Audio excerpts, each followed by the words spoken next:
So చెట్లు కోసే పద్ధతి ఇప్పుడు నేను మీకు చూపిస్తానన్నమాట.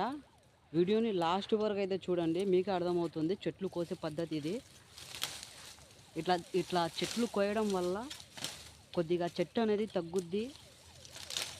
ప్లస్ మనకి చిన్నగా నిలబడి కోసే విధంగా ఎవరు వచ్చినా కూడా కూలోళ్ళు బాగుంటుంది. అది కాక నేను ఈ పొలం ఈ సంవత్సరంతో నేను తీసుకోబట్టి 3 సంవత్సరాలు అన్నమాట. సో 3 సంవత్సరాలు అవుతుంది నేను తీసుకోబట్టి పొలము. తీసుకున్నప్పటి నుంచి నేనైతే చెట్లని కొయ్యలేదు.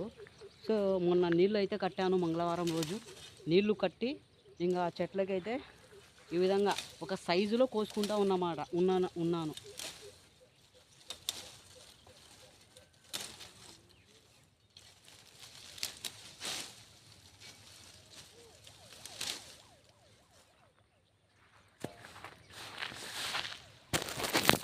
చూడండి కోసిన తర్వాత ఎట్లుందో, నీట్గా ఉందన్నమాట. సో ఈ చెట్లు కూడా చూడండి చిన్నగా ఉన్నాయన్నమాట. సో మనము నీట్గా చేసుకోవాలి ఏ పనైనా కానీ.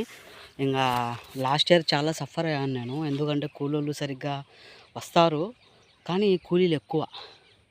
అది లాస్ట్ ఇయర్ పడిన కష్టం ఈ సంవత్సరం నాకు వద్దు అనిపించింది.